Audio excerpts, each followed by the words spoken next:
What's going on, YouTube? We're live tonight. We're going to be talking about watering. Hold on, let me get Instagram set up. I'm going to move this a little closer. There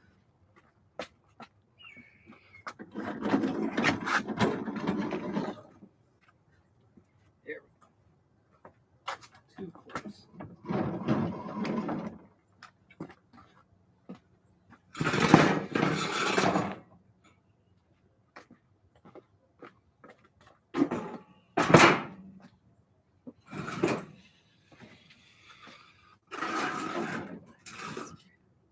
Oh, okay. Hey, what's up, Instagram? It's been a while since I did this. It's been, maybe a couple weeks. We were in, we took a little road trip, went down to San Diego to see Ashley and her family down there. So we were in San Diego, and we were only supposed to be down there for about a week, but they've got it's like a resort sort of atmosphere down there. They got a pool and everything. So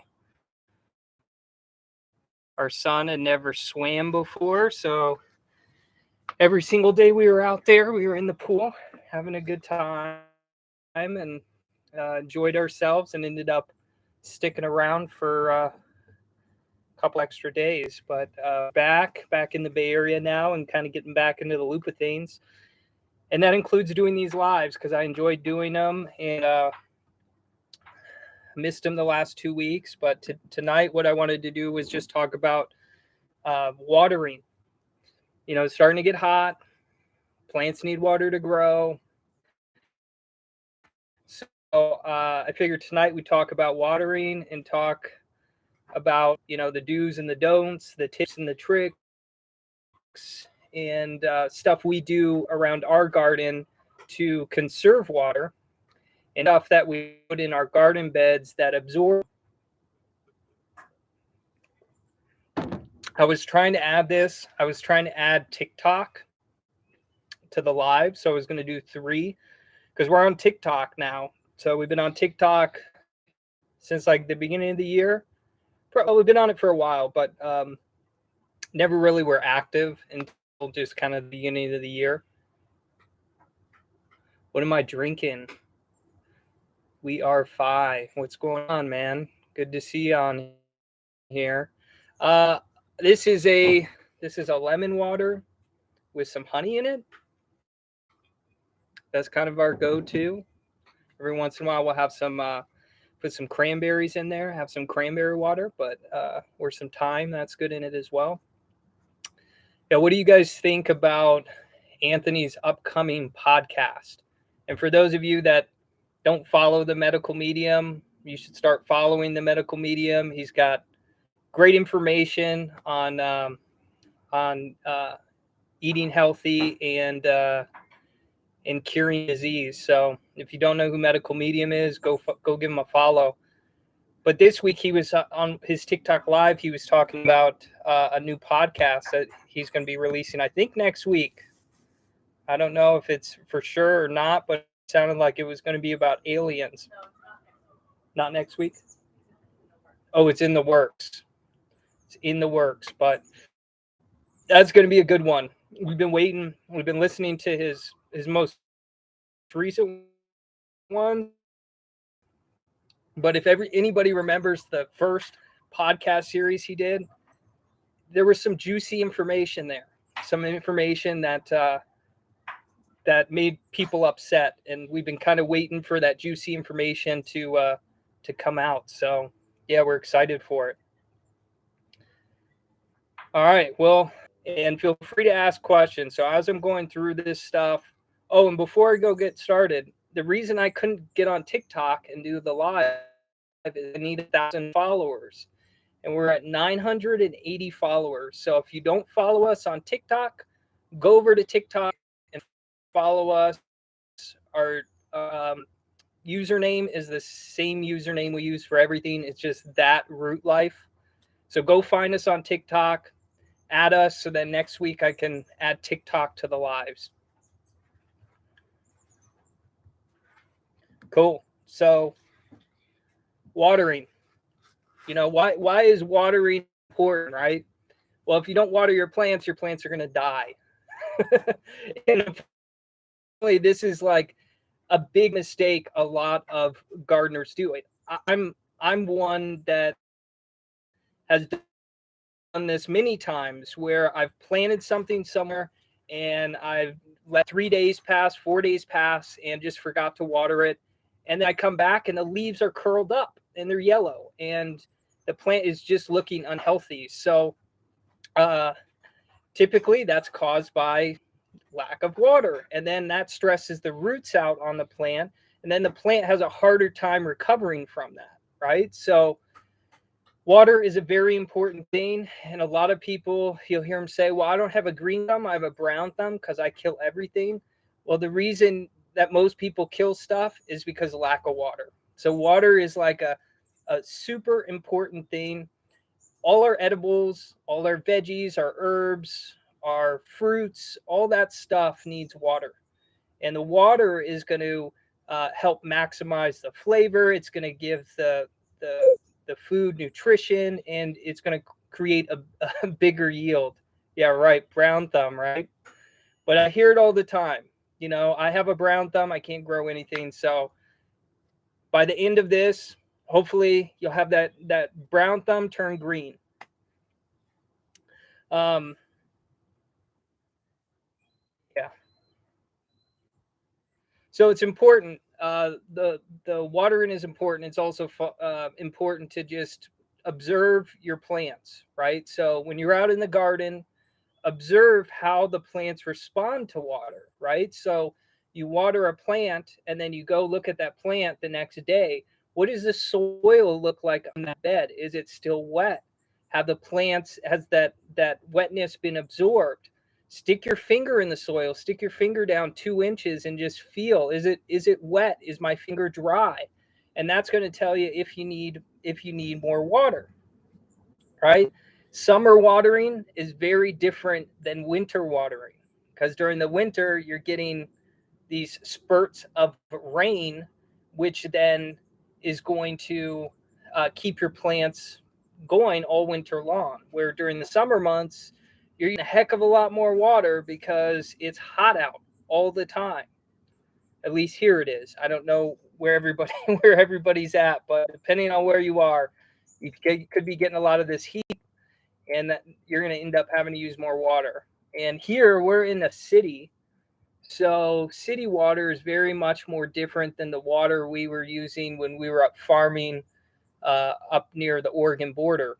Up there, we actually had pumps, and we would pump the water from a stream to irrigate all our crops.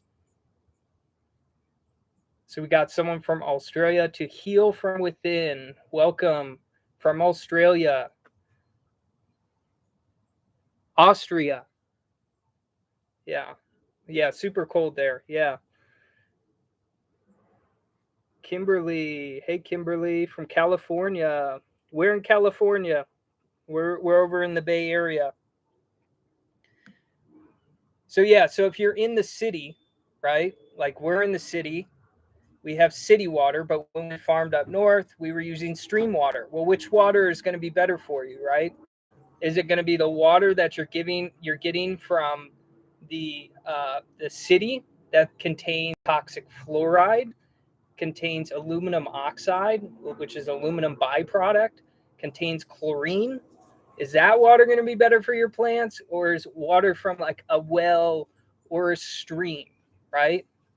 Well, more than that water from the stream or a well, because that water doesn't have any of the same stuff that they put in our water supply here. But there's solutions for everything. So you can actually buy like a company, a Boogie Brew makes like a garden filter attachment.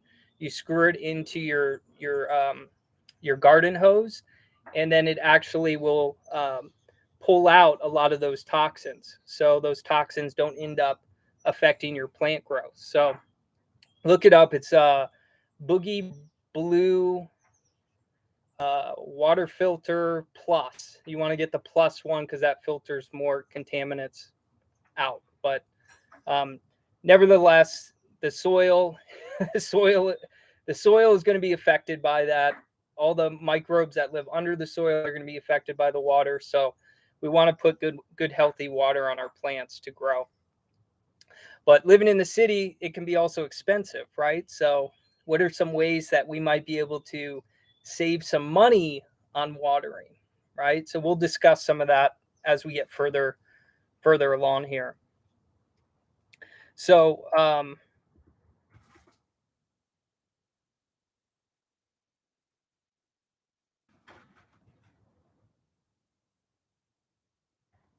yeah, so here on the farm, we definitely use a lot of water during the summer, winter not so much, but we also have stuff that we've done here to hold on to that water so we don't have to water as much, right? You've seen some of the videos I've put out already. One of them is the idea that you take like grass clippings, anything that you're pulling out, weeds, could be you're trimming some trees around the yard, any sort of green waste you can find, you lay over the top of the beds. And what that will do to the beds is as the stuff breaks down over the top of the beds, all of the minerals, the vitamins, the nutrients that are in those leaves will then end up back in the bed, right? And this is how it works in nature. In nature, like a big oak tree, for example, the older the tree, the deeper the roots. So the deeper the roots, the more minerals, the more vitamins, the more nutrients that it's going to pull up from the soil. And the deeper those roots, deeper it goes into the earth, where it's going to pull up a lot of that stuff up. It sends it through its leaves, and the leaves are where all those minerals and those vitamins sit. So by you taking your green waste and laying it back over the bed, all of that stuff is then going back into the soil. You're feeding the soil, those branches, those leaves, all of that absorbs water. And when it absorbs the water, it holds on to it, right? And that's a big benefit, because when you water those beds, you're going to have that holding on to water, and it protects the soil, which allows the sun to not beat up on the soil and then dry out that water at a quicker rate. So that's one technique that we use here to protect our and not have to water as much, right? So that's one way we're saving money on watering costs. Now, your soil is important. So you're going to want to figure out what type of soil you have, because that's going to determine how quick that water moves through the soil, right? If you have sandy soil, like here we have a lot of sandy soil because we put sand in the soil, our sandy soil is going to drain quicker. So if you have a sandy loam soil, which is a mix of like sand, clay, and dirt, that's going to drain quicker than if you just have a clay soil. If you just have clay, it's going to drain slower, and you're going to have more pooling, where like the water doesn't drain through the soil. It just kind of sits on the top of the soil. Well, that's most likely because you have clay. Now, if you wanted to fix that and you wanted to add sand to your soil, that's going to help gut that clay. Sand also contains silica, which is important because that's going to capture, well, silica has quartz in it. Quartz is what you want to capture energy that surrounds us here on this earth, right? So that's a benefit of using sand, is it typically contains quartz. Quartz is like that conductor. It conducts the energy, it brings it into your bed, and then the roots capture it, and it helps the roots grow. Another thing is, how is your bed situated, right? Is your bed on a slope? Because if it's on a slope, gravity is going to pull it downward, right? So your water might just sit on one part of the bed, which is going to require more watering. And then, do you have mulch on your bed? So wood chips. Some crops you can put wood chips down, like your longer crops, the crops that are going to be in the bed for a longer period of time, and the wood chips, the wood absorbs all the water, and so that's another way that these beds can hold on to water.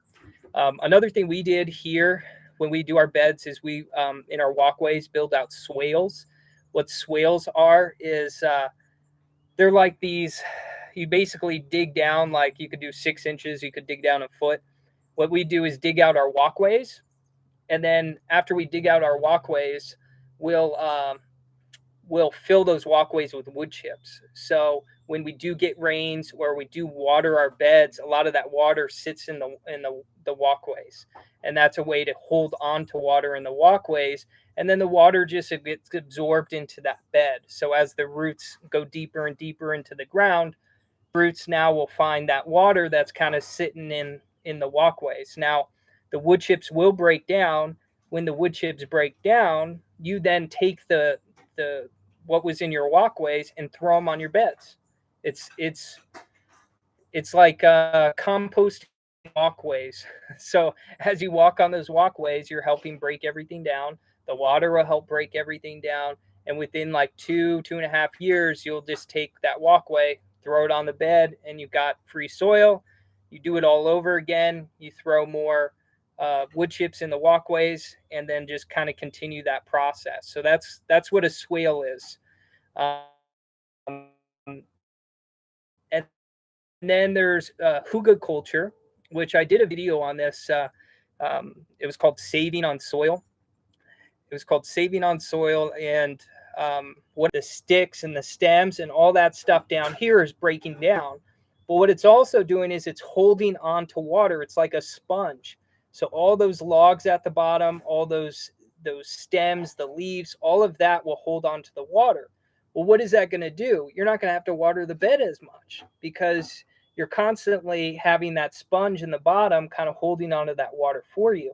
Now, as the roots move down, once they get down to where those leaves and the stems and the oak logs are, then they start moving through there a lot easier because it's not like a heavy clay soil where they just hit that clay and it's like boom, and they just stay on that top half of the bed. It really allows your roots to get deep into the soil. So that's hygge culture, and that's another thing we did.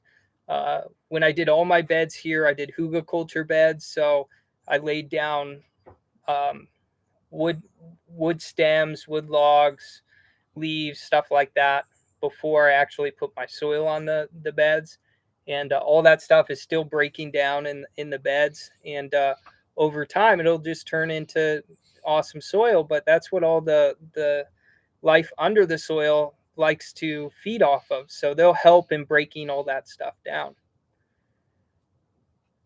Ashley MF85 asks, do the wood chips become moldy? Yeah, but it's not a bad mold. It's not like a toxic mold to your plants or anything like that.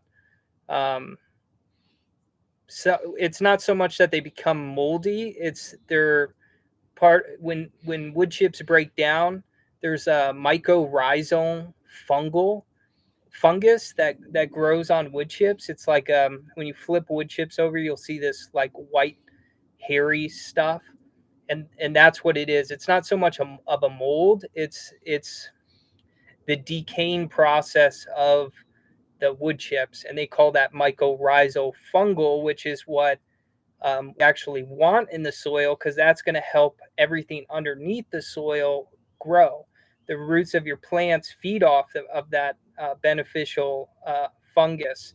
And this is the same beneficial fungus that mushrooms grow out of. So when you spore out a mushroom log, you're typically putting the spores of that mushroom in the log, which then creates this fungus that spreads through that log, and that's kind of like the food for the mushrooms. So what we did here in our orchard was we laid out wine cap mushrooms. If you go on our YouTube, we did a video on this. We laid out wine cap mushrooms and then spread wood chips over the top, oak wood chips, and so that stuff will break down and we'll get mushrooms come winter time here. So yeah, so it's important when you're watering to put some of, if you want, put some of these things in your garden beds, because that's going to allow your plants to hold on to water better, which is going to save you money in the long run. And then, another question is like, what what crops need specific amounts of water, right? So there's all these crops out there and they need different amounts of water. Well, how do you know like this plant needs more water than this other plant? How do you know all that stuff? Well, it's all based on observation. So when you're out in the garden, you're observing your crops, right? Well, some of your crops you'll notice you'll water them and then you'll come back 2 days later and your tomatoes suck up all that water, but your peppers don't. So in your mind, you kind of take that as maybe the peppers don't need as much water as the tomatoes, right? So over time, you'll be able to figure all this stuff out the more crops that you plant. Um, so it's all based on observation. So you need to get out in your garden and observe this and kind of figure it out that way. But I will talk about some of the crops and kind of how I water stuff. But yeah, let's talk about some of the specific crops. So there's um, there's a lot of heat loving crops, right? Which are a lot of our summer crops. And these heat loving crops, a lot of them are more susceptible to fungal disease, which is, spores are everywhere. So spores can get on one plant and then spread to your other plants. And then you've now got 3 plants with fungal disease and you have to figure out a solution for that, right? Well, a big thing is watering. If you water your plants at night as opposed to the morning, your plants are going to be a little more susceptible to funguses, right?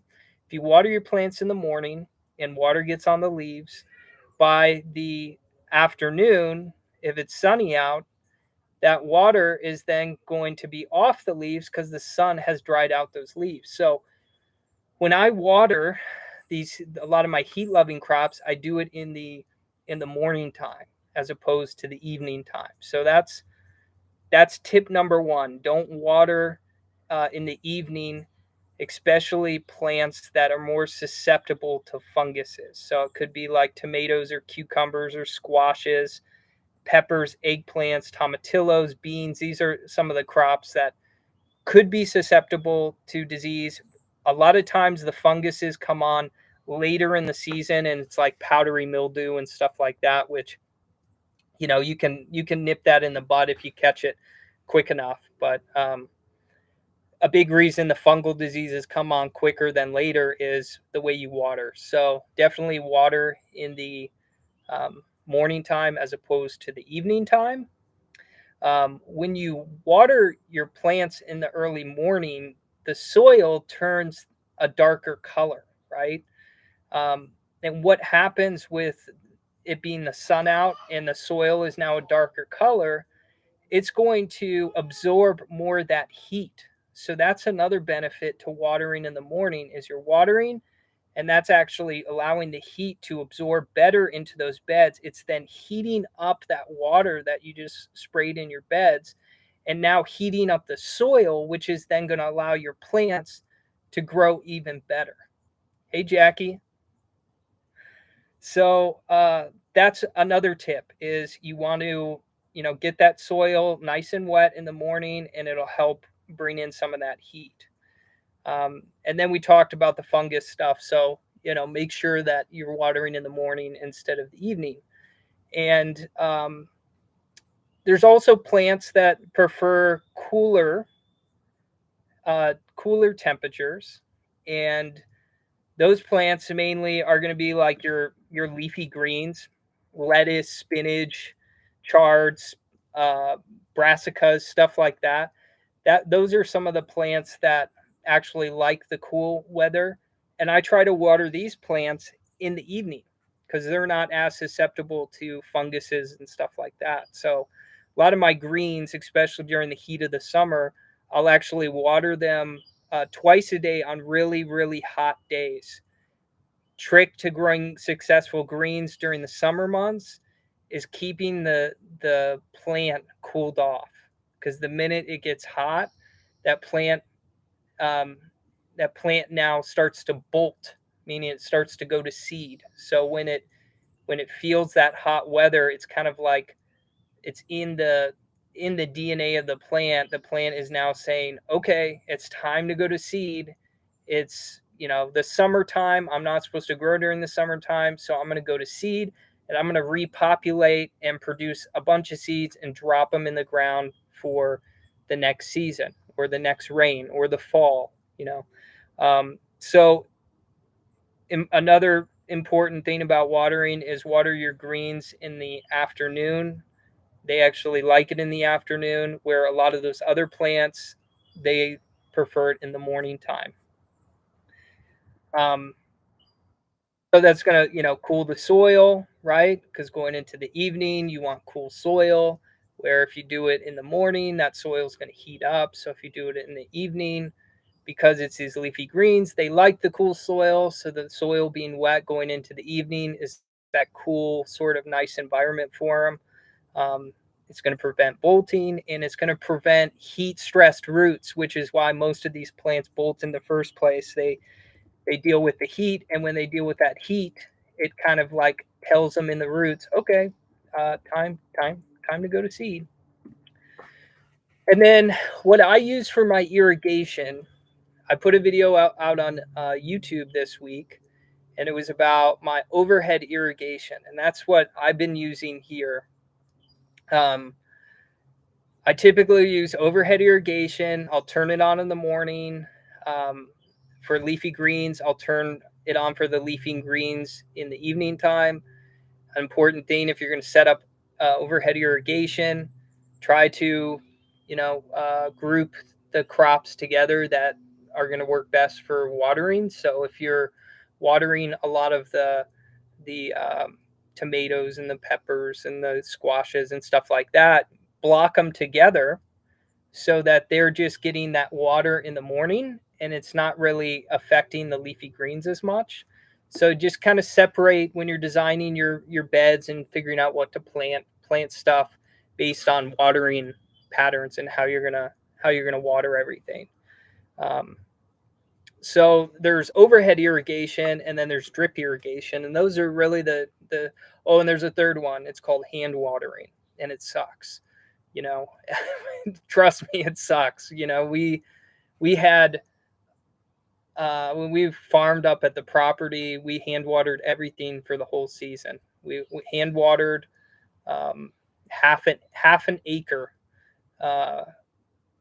We hand watered a half an acre of property, and it took up so much time that when we came back into the city, that was like my mission. I was going to figure out irrigation, and I was going to get that set up immediately, and that's what we did. So yes, there's 3 approaches. So drip irrigation is great for some things, and other things it's definitely not. We are fine. I'm gonna go through them right now. So overhead irrigation is great. The downside to it is it's very wasteful with the water because it spreads water everywhere, right? It could be a good thing, it could be a bad thing. The other downside is you have to use a lot of water because it doesn't give that deep watering that the plants like, right?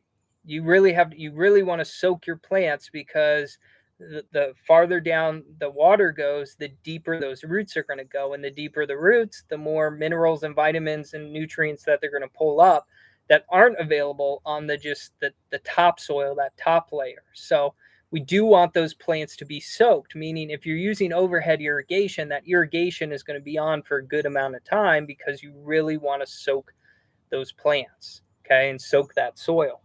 Now, the difference between that and drip irrigation is drip, you typically turn it on and it just slowly drips water into specific spots on the bed. Now you can in your line, you can space those. Hey, Kelly. So in drip irrigation, you put emitters is what they're called, like holes. You put holes every 6 inches apart if you want. And that's going to keep the water flowing real close together. But I noticed with drip, it never really soaks the bed. You never get that whole bed soaked. Typically with drip, your holes are going to be near wherever those plants are going to be planted, right? So the good thing is in that specific area where that hole is dripping water out of, that one spot is just getting soaked really deep. But the rest of the parts of the bed aren't typically getting it. I'll show you how I do I'll draw this out to kind of better explain it. So if you got your bed, typically what I'll do for my drip is I'll have a manifold design. So I'll typically have like, here's my drip line. I have it coming in this way. And then I've got like a main line typically that goes across the beds.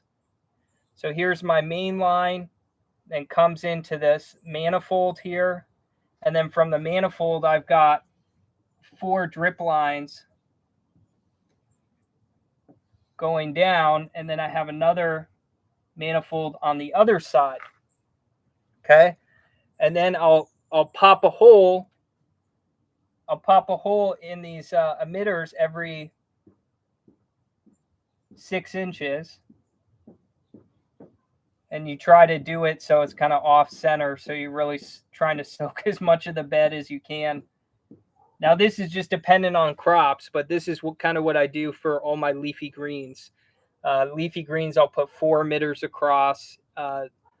If I'm doing like tomatoes or squash, stuff like that, I might switch this up and I might actually just use 2 lines going across as opposed to 4.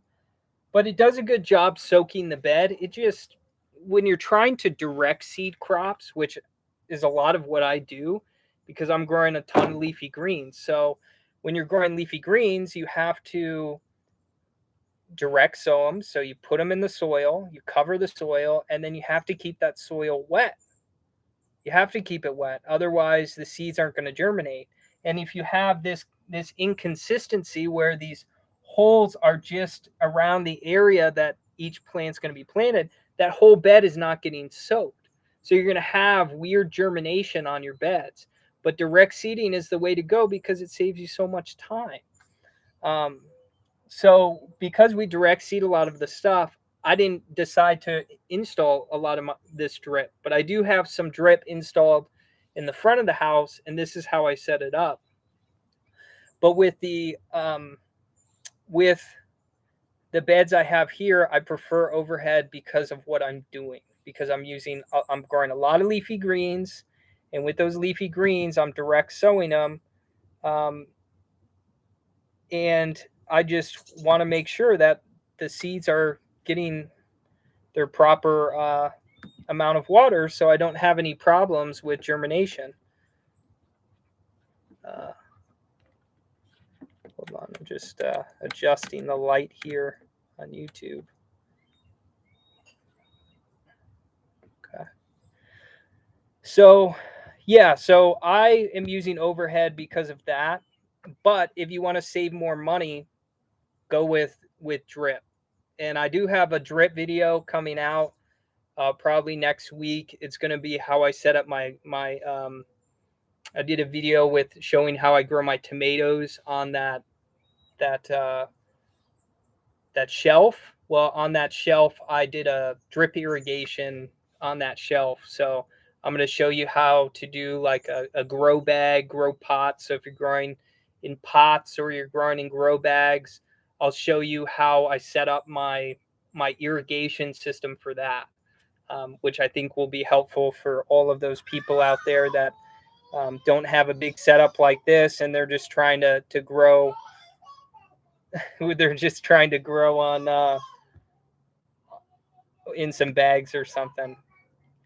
Sorry, my son is starting to learn how to scream and yell and talk more. So that's what you hear in the background there.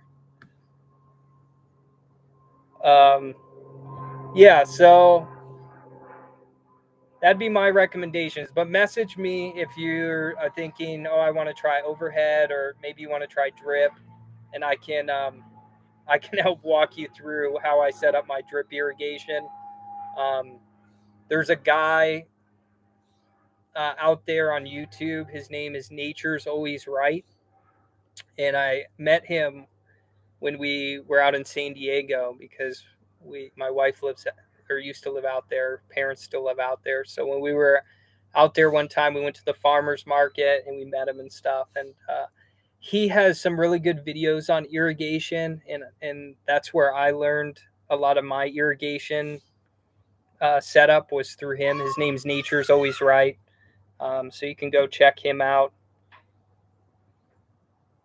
Okay, so the other thing I want to talk about, and I think I talked about this for a little bit, but group your plants together. So when you're watering, it makes this whole watering process a lot easier. When you're using drip, you probably want to use drip for a lot of those crops that don't like to get their leaves wet.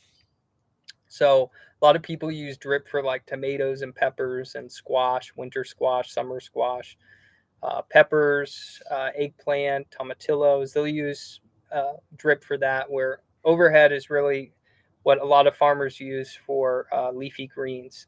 And then there's people that use part drip, part overhead. So they'll just use the overhead irrigation to just for the germination stage. Once everything is germinated, then they switch over to drip irrigation. So there's a bunch of different ways you can be doing this. And then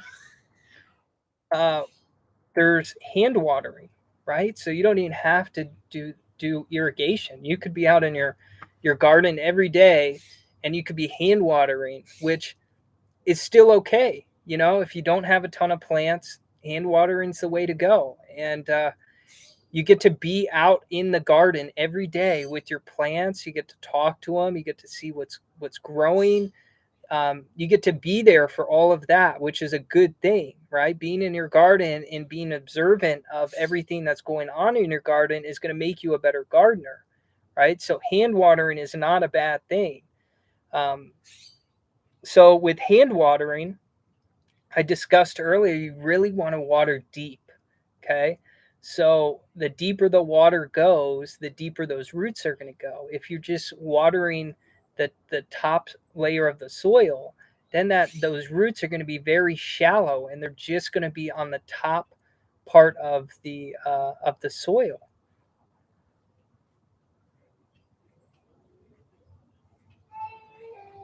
Kimberly is asking, do you work with hydroponic gardens? You know, I've never had a hydroponic setup. You know, I'm more one that likes to garden in the soil.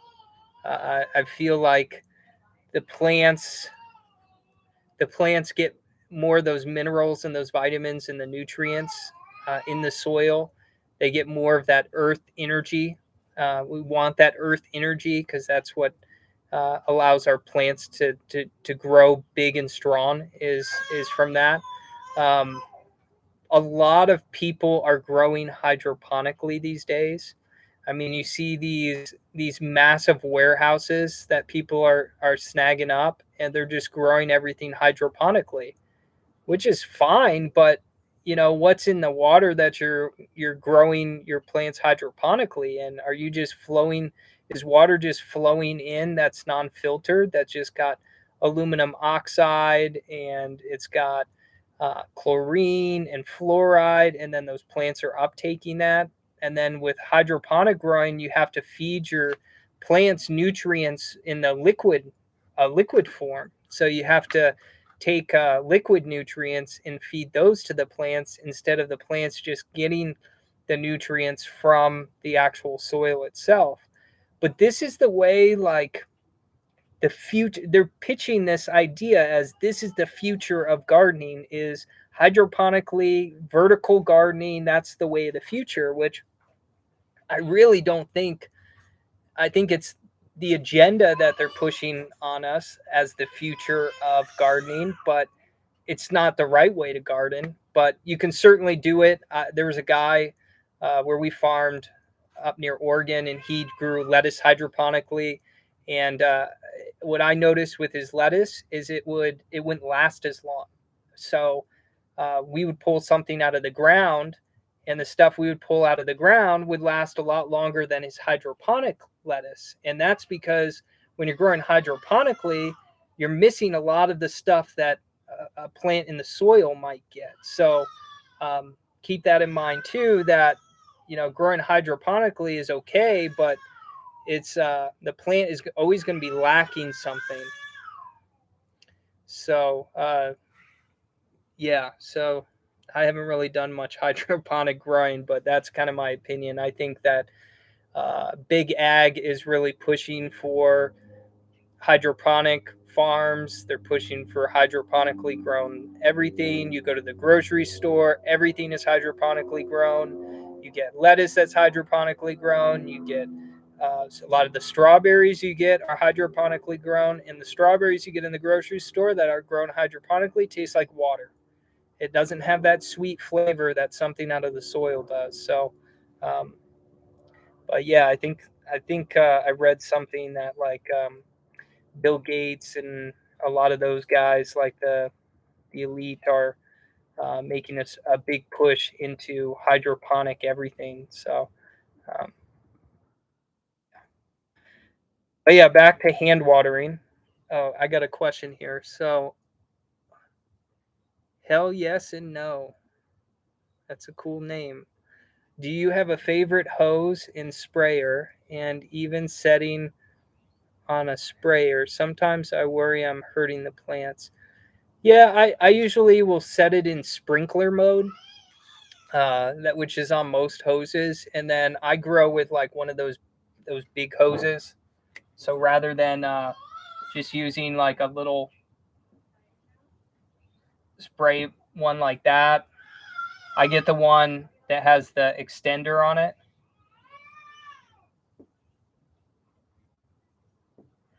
Yeah, so I get like a hose like that, and then that way I don't have to bend down and uh, and spray the plants.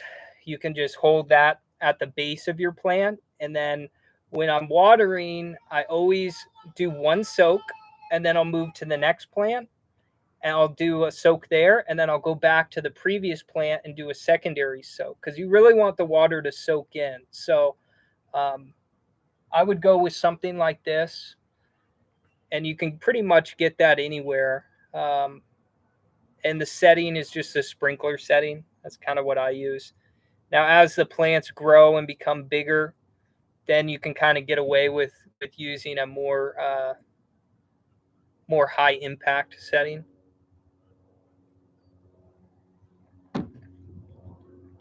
But root stress is a big thing. So when you're first starting out new plants, they're more susceptible to stress. The roots are, so they typically need that water, more water than as they're grown and become more mature. As the roots go deeper and deeper and deeper into the soil, you don't need to water them as much. So when they're first starting out, you do need to give them water. Like, I'd be watering every day, and I'd be out there just making sure that the plants, if they need a secondary water, I'd give them a little secondary water. But water is really important when the plants are first starting, because that's how their roots spread.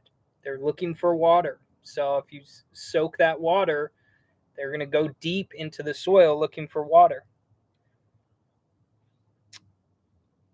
If you get some on the leaves, that's okay. That's why I recommend watering in the morning. So if you do spray some on the leaves and don't get all the root, that's okay too. The leaves will have a chance to dry out uh, by the afternoon, so you won't go into the evening with a bunch of wet water on the leaves and then be susceptible to funguses and stuff like that. Um,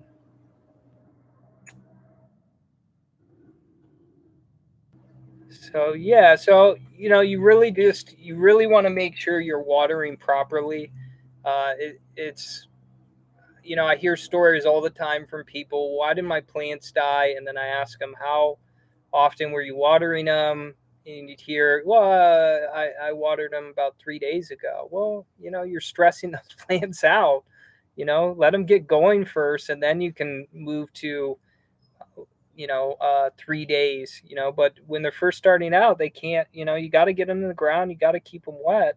And on cloudy days here, I'll skip a day. So let's say there's one cloudy day out of 7 days a week. One of those days I might not water, which is fine, because then it's not going to stress the plant out, but the plants are going to look for water. And then when they get that water, you're going to see a big boom in growth. So, if there is a cloudy day or something like that, just don't water. But if the days are sunny, you should be getting water out there, especially in the morning. So that's on you. You got to look that up every day. You got to have an app on your phone that shows the weathering patterns for that day. So then okay, well, you've got sun the rest of the week. So we want to make sure we get some water on these plants. So do we have any questions on any of this stuff? You guys have any questions about anything? I'm going to read off some questions that I got this week. So, it was probably the last 3 weeks, because I wasn't here last week or the week before. So, I'm going to read off like comments I got on TikTok and Instagram and YouTube. And for those of you who don't follow us on TikTok, go follow us on TikTok. We need 1,000 followers to do lives on there, and I was trying to do a live today and couldn't do one because I'm at 980 followers. So if you don't follow us on TikTok, go find us. It's That Root Life, same name as we use on YouTube. But here's some questions. So Marlin Health Warrior asks, do you use wood chips in the orchard? Heck yeah. Wood chips are awesome for orchards, because you're really just growing that fruit tree, right? I mean, in some orchards you might have some ground cover that's growing underneath, but for the most part, trees are just growing by themselves in an orchard. There's no ground cover. There's nothing on the ground. So if you put wood chips on the ground, those wood chips are going to protect the soil. As the wood chips break down, they create that mycorrhizal fungal, which is what you want those roots to feed off of. So yeah, I've got wood chips in my orchard here, and if you saw my video that I put out this week, or I guess it was last week on YouTube and this week on Instagram, I grow like all my fruit trees grow from seed, meaning I don't go to the nursery and buy fruit trees. I just grow all my fruit trees from seed, and it's very easy to do, and anybody can do it, right? It's not difficult. In that video I showed you, I just have that seed tray, and I just, certain seeds you might have to go through a cold period, like peach seeds and apple seeds and nectarines, and some of those seeds, you might have to put in the refrigerator for like a week or so to kind of trick the seed into thinking that it went through this cold period, and then you put it in the soil and then it grows. So there's little tricks with each type of seed. But yeah, in this fruit orchard I did here, I did it all from seed, and the plants are just thriving. They're doing awesome. So I got champagne mangoes I grew from seed. I've got avocados I grew from seed. I've got figs that I got from cutting. So rather than like with certain plants, you can actually just take a clipping of that plant, stick it in the ground, and it will turn into a fruit tree. So figs are very easy to do that. Passion fruit, we've got passion fruit. We do the same thing. We take a cutting, we stick it in soil, and it turns into a plant. So there's various. If your neighbor has a fig tree and he's cutting some fig cuttings, ask him if you could take those cuttings and then get a bunch of fig trees from it. I've got apples in there. I've got citrus. I've got apricot. I've got grapefruit. I've got loquats, cherimoyas, banana ice cream plants, peaches, grapes. Yeah, so I've got all sorts of plants that I just basically get for free, because I'm buying the fruit. I'm gonna eat the fruit anyways. So might as well throw the seed in and see what happens. And if this was a question that actually someone had on TikTok, Noah had asked about the fruit trees and about grafting the trees. So let's say you plant an apple tree, okay, and then apple tree turns into an apple tree, and then the fruit you got off the apple tree suck. They're like crab apples. They're no good. That's okay, because what you can do is you can graft onto that tree, meaning the rootstock of that tree is still a rootstock that is adapted to your climate, right? The rootstock is basically the base of the plant. And a lot of orchards, this is how they do it. They'll buy a rootstock that is adaptable to your climate. So that rootstock, it might be some scion wood that does well in a northern climate. And then they'll take an apple branch and they'll graft that apple branch onto the scion wood.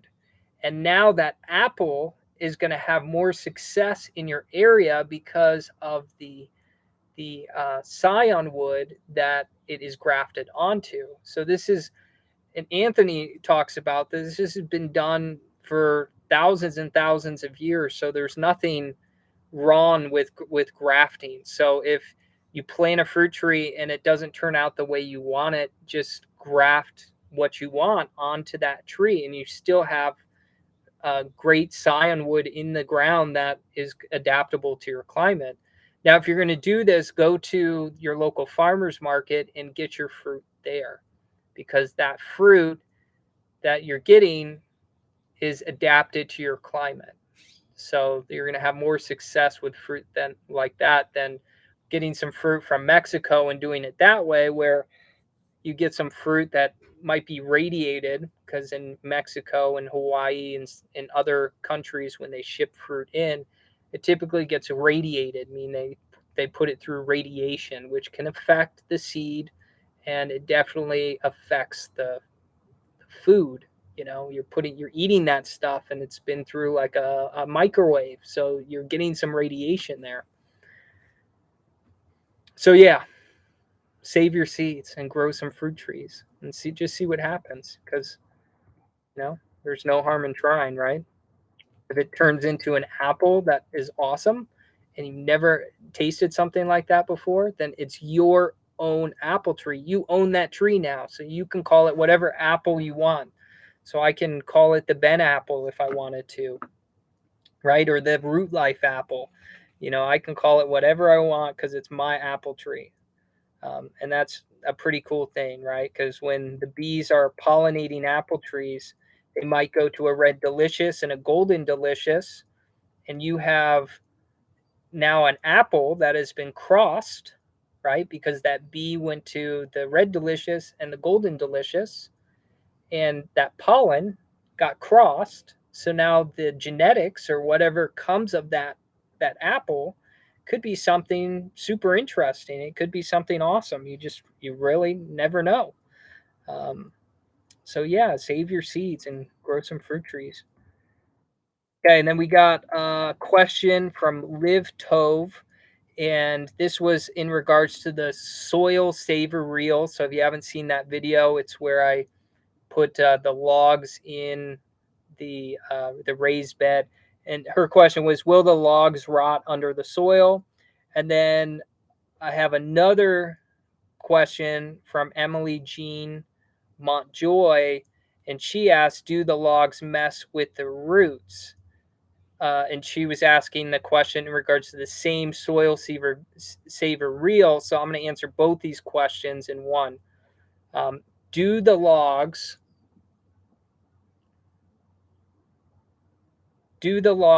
rot under the soil? Totally. And I talked about that earlier. You plant those logs under the soil, and then the logs will rot. There'll be food for the life under the soil, and then it'll absorb water, which will save you money on water.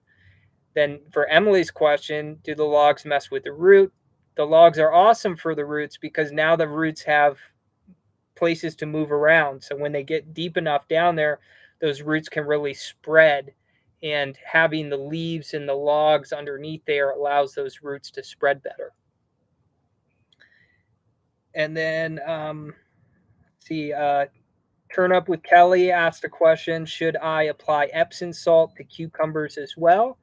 Yeah. So cucumbers, tomatoes, peppers, these plants do like some calcium and magnesium. So calcium is particularly what they do like, because the calcium is going to prevent the blossom end rot, which sometimes you'll get on cucumbers, you'll get on peppers or tomatoes, um, even some other plants. So yeah, I use CalMag from General Organics. It's a liquid form, and I just will spray that on the base of the plants, or spray some in my compost teas, and they'll get it. But yeah, start applying it sooner than later. You can take Epsom salt and just spread it at the base of the plant as well, and that will just slowly soak into the water. Okay, we got Matt Walters on TikTok. He was asking about the direct seed video. He was asking if I can, because I just kind of threw the seeds out there and let them do their thing. He asked if the seeds could be used more sparingly, or if the reason I was doing that was because some of them wouldn't sprout. Well, yeah, it's a little of both. So some of them won't sprout, and you can always thin them out. So if you do get a bunch of them popping up in one row, and you want to space them 3 inches apart, and they're spaced every 1 inch, you just cut 2 inches out of that row, and you'll get them 3 inches apart. So yeah, that's kind of what I do with direct seeding. Oh, okay, I got some questions on here. I must have not scrolled down. Okay, so the question was in regards to new plants. You put a new plant in the ground. Hell yes and no asked this question. So when you're putting new plants in the ground, do you water daily for a few weeks? Yeah, you want them to get established. Once they're established, you can take days off. It's no big deal. But really early on, you got to really baby your plants to really let them take off. But once they take off, they're good. Okay. Do you have a trick to keeping squirrels and rodents out of your garden? Yeah, I was dealing with mice and rat here, and I had a trap that I would use, and I would catch the rats and stuff, and then I would drive them 3 miles up into the woods and release them out there. But you can take chicken wire and put chicken wire around some of your plants. That's one way to keep them out.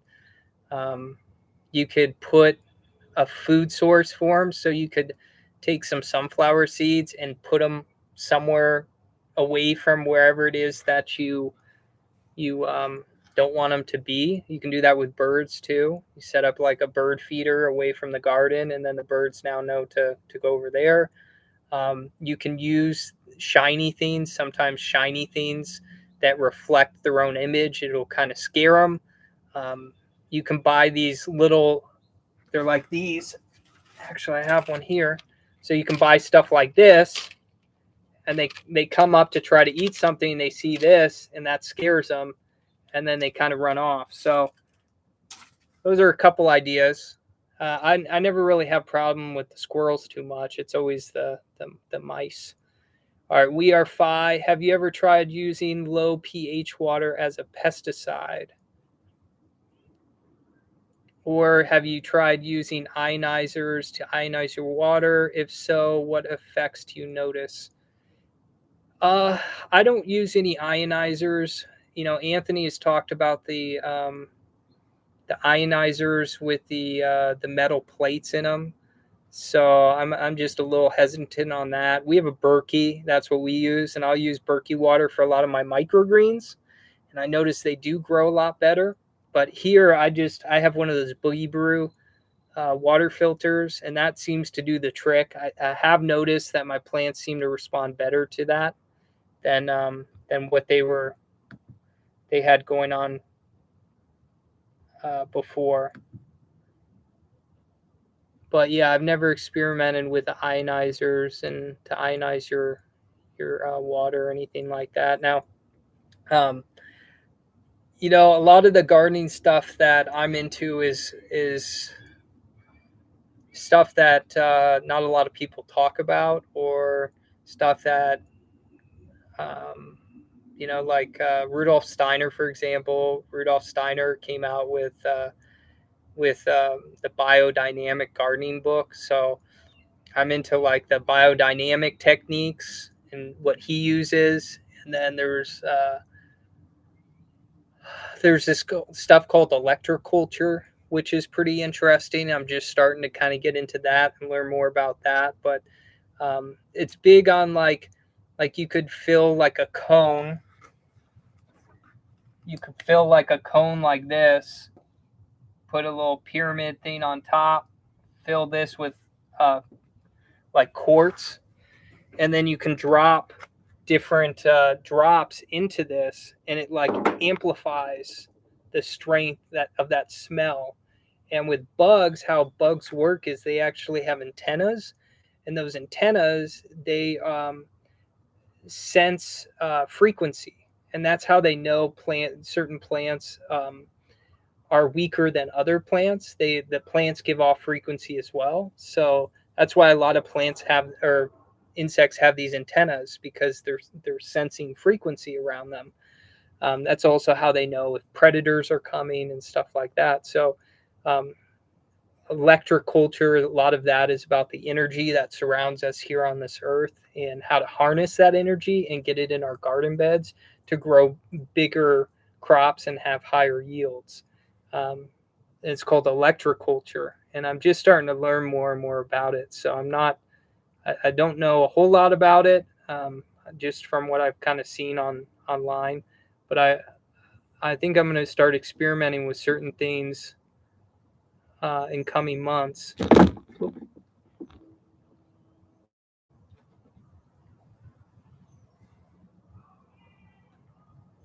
Okay. Sorry, my phone kind of dropped there.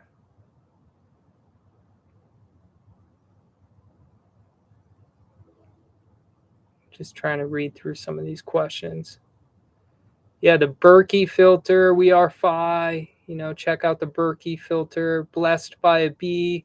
We're located in Northern California, growing zone, I think it's 9A or 9B.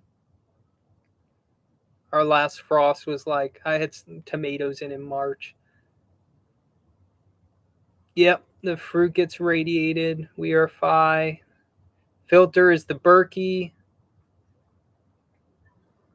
Okay, turn up with Kelly. How much water would you say to add to a 10-gallon grow bag when adding liquid amendments? You said 16 ounces amendments per 10-gallon bag. I'm just concerned about how much will be absorbed. Well, you don't have to worry about like burning and stuff like that. That's the good thing. It's a lot of like when you use fish fertilizer and stuff like that. If you overdo the amendment, a lot of times you can get some burning effect. Well, all the stuff you're putting on your plant is all plants, so that's not really gonna, if you overdo it slightly, it's not a big deal. But I would just follow what you see on the container. That's all I do. I just do a heavy feed, not a super heavy feed. I think there's different categories on there. So yeah, so as far as the water goes, it's really hard to say how much water to add to a 10-gallon grow bag when you're adding the liquid amendments. I usually just make a 5-gallon bucket full, and then I'll take like a container, like a 16-ounce container like this, fill it to 16 ounces, and then you can just dump it on the bed if you wanted to. Most of the time I'm spraying it with the backpack sprayer, so I really don't know half the time how much I'm putting it up there. Yeah, we are fi. Yeah, I think it's cool. The thing that concerns me about electroculture is you use a lot of copper, but it's like some of the techniques are super cool and they make so much sense. You know, and electroculture was around in like the early 20s, early 30s, and that's when everything went sideways. You know, we in the like 33, 32 was when they made everybody turn in their gold and silver to the bank. The banks exchanged it for this dollar bill with a pyramid on it with an all-seeing eye. That happened in the early 30s. This was when viruses went rampant. This is when Epstein Barr went rampant. This is when people were piling into doctors' offices. This is when the pyramids came out, the food pyramid. This is when they started telling everybody how they should and shouldn't eat. So a lot of stuff went down right after World War I, which is when they were trying to push all these chemical-based fertilizers in the gardening world. You know, that was in like the right after World War II. They had abundance of chemicals left over, and they figured out if they spray certain chemicals on plants that they grow better, or they fight off disease better, or they kill off insects. So yeah, a lot of stuff went down back then, and electroculture was one of those things. But as I find more stuff, I'll share it with you guys. Can you please introduce a reference for plant diseases and natural treatments for them? Thank you. Sorry for the irrelevant question. No, not irrelevant. Cranes for peace. It's it just depends on the disease you're dealing with. A lot of the fungal disease you can get by with this stuff called millstop, or you can just cut those leaves off. That's a more natural way than millstop. Millstop is like an antibacterial soap you can spray on your plants, but typically you'd spray the millstop on your plants to stop fungal disease, and then you'd cut off that leaf anyways. But as far as other diseases like aphids and stuff like that, like aphids, I don't really even mess with. If my plant has aphids, I'm gonna spray them with water and try to knock them to the ground and just hope that they don't get back up there. If it gets to the point where it's too much, then I'll just remove the plant altogether. And then I'll always have backup plants. So I'll always have some backup plants that I can put in the place of the ones I'm pulling out. That's something always important. Always have a steady flow of plants. So if something fails or something doesn't work out, or it gets hit with disease, or aphids attack it, you always have kind of a backup to put in its place. But a lot of disease and stuff like that is caused by other things going on with the plant. Usually, like I said earlier, the bugs have antennas. They sense frequency, and when a plant is diseased, they put out a different frequency. That frequency is then picked up by the antennas of the insects, and that's how they know to go after those plants and attack them.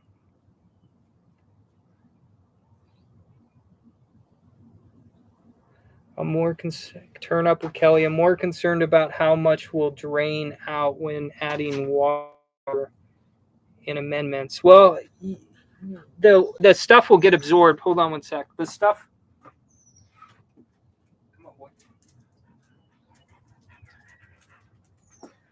Yeah, the stuff will get absorbed by the plants. So the plants will absorb what you're putting down there. So it's more of an instant thing. And then, yeah, stuff will drain out, and that's why you do it every week. So if you do lose some water in some of those amendments, you're going to, because nitrogen and potassium leach from the soil. The phosphorus is heavy, so phosphorus is the only thing that will really stay in there. That's why with those heavy feeders, I recommend spraying or putting some of the meal form, because that's a slow release. So you're getting nitrogen and potassium slowly to the plant, where if you're doing the liquid form, it's more of an instant thing. So if that doesn't answer your question, just hit me up this week, and I can do more of a deep dive with you. Yeah, we are FI. Yep, 1930s. Yeah, big time. And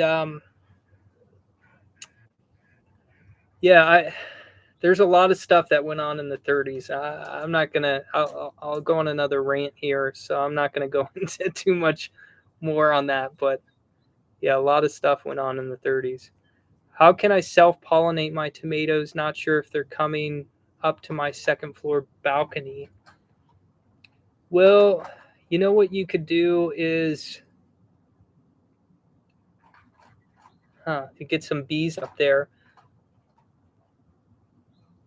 Yeah, you could put like a put like flowers are good to attract bees. I mean, I don't know if you have any flowers up there or anything like that, or if you can get some flowers and just set them out, kind of like I said earlier, like these insects, they pick up on frequency. So there's a frequency that's being given off by your tomatoes. That frequency is there. The bees just have to find that frequency. So it's not that the bees are not coming up there. It's just they haven't picked up on that frequency yet. But one thing you could do is you could kind of lean, if you can move it closer to the edge of the your back porch, then that might bring in some more of those insects. Bugs are eating your food. Caterpillars, neem oil or garlic oil. Um, Yeah, I mean, you could kind of mix those two together and then spray it. You could use it's really the stuff that's going to make them kind of jump back to the taste, right? So, um, yeah, so you could put some garlic in, you could put some peppers in if you wanted to. Just something that is, really, really bitter. Because caterpillars, a lot of people tell you to use BT, I think is what it's called, and they say it's like an organic, natural insecticide, but the caterpillars eat it, and it's doing something to the caterpillars that's not natural. So, I stay away from that. And Anthony has said a lot of the synthetics, these organic, all natural things, still contain nicotine in it. So, I wouldn't buy. Yeah, I wouldn't buy any of that stuff.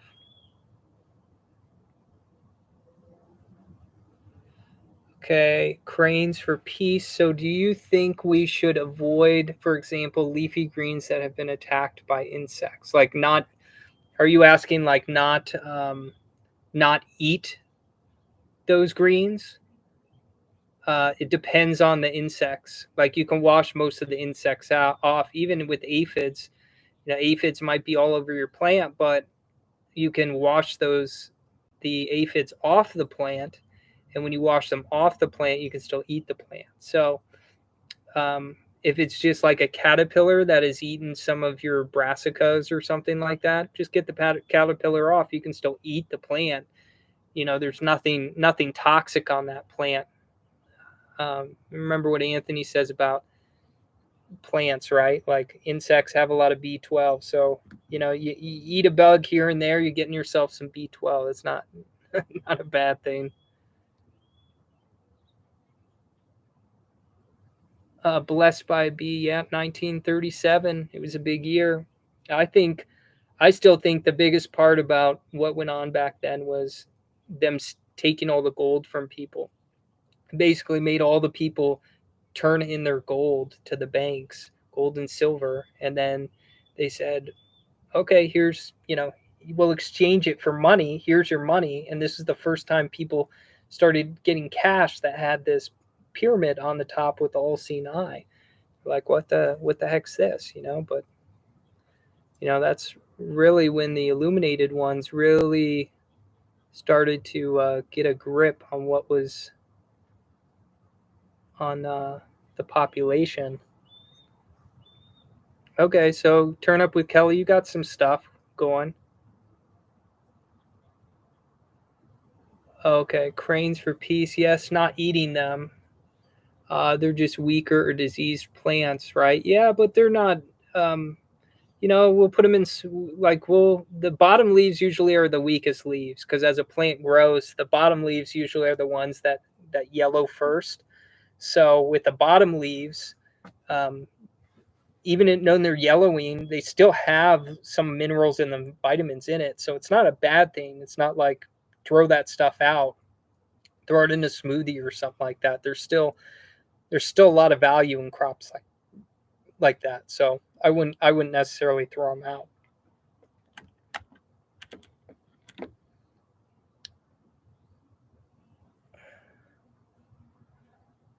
Ah, blessed by B. You know about the straw man too.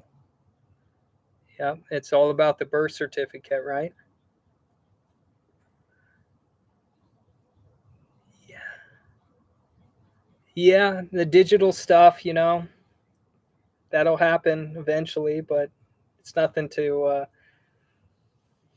I don't know when that's going to happen. I think they'll have to somehow blame something on the money supply. That the money supply it contains viruses on it or bacteria or something like that. And when they say, you can't use the money supply, you can't use it anymore. So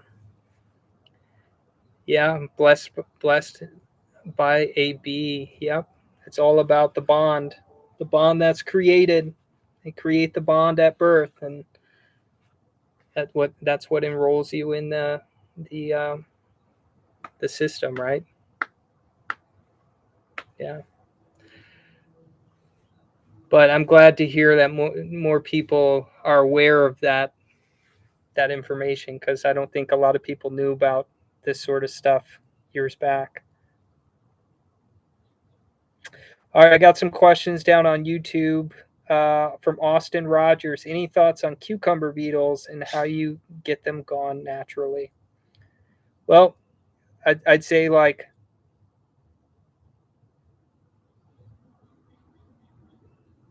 yeah, Austin, I got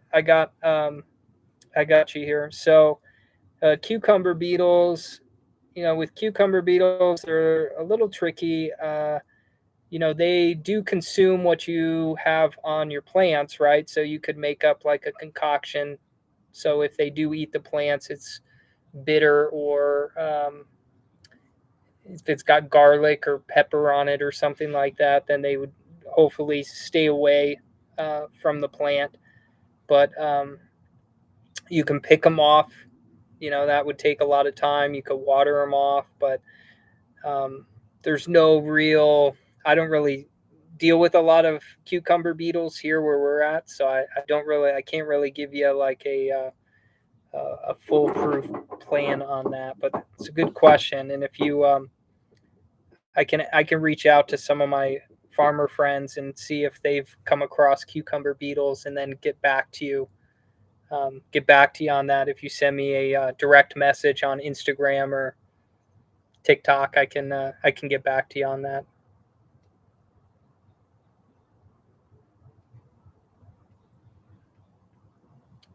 Yeah, blessed by a bee. Yeah, totally.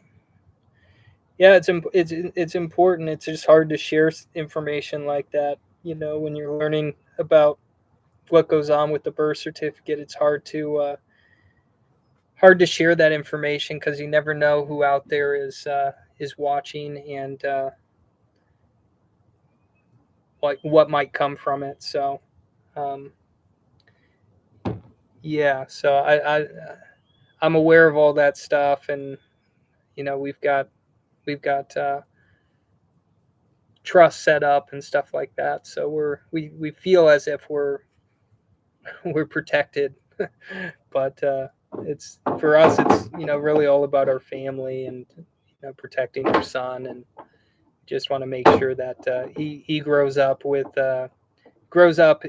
in the light and away from the darkness, and grows up understanding the truth, which which is a very different truth than we were told growing up here in this country. So, yep, it's all about that next generation. That's for sure. Well, I think that's it. Has anybody else got any questions? Austin, I'll look into that cucumber beetle theme for you, and I'll send you a direct message on it. Well, cool. Well, I hope this was helpful. I'll hop on next Friday, and we'll do another one of these. I don't know what the topic's going to be quite yet, but We'll have some new content out this week. Probably some. Yeah, we'll have some new videos out this week. We got a pregnancy video that Ashley did that'll be coming out this week. That'll be cool for all of you out there that want to know medical medium pregnancy stuff. And then I'll have some gardening videos out as well. Probably one about like irrigation for grow bags and pots. So look for that one. And then we'll probably have some information on. I'm filming my next video with our next healing story, so that'll be out soon enough, and it's going to be a good one. Yeah, Austin. Yeah, I'm not in North Carolina, but send me a message because I'd love to know more about North Carolina. So when you get a chance, definitely send me a message. I got some questions about that area. All right. Well, appreciate it.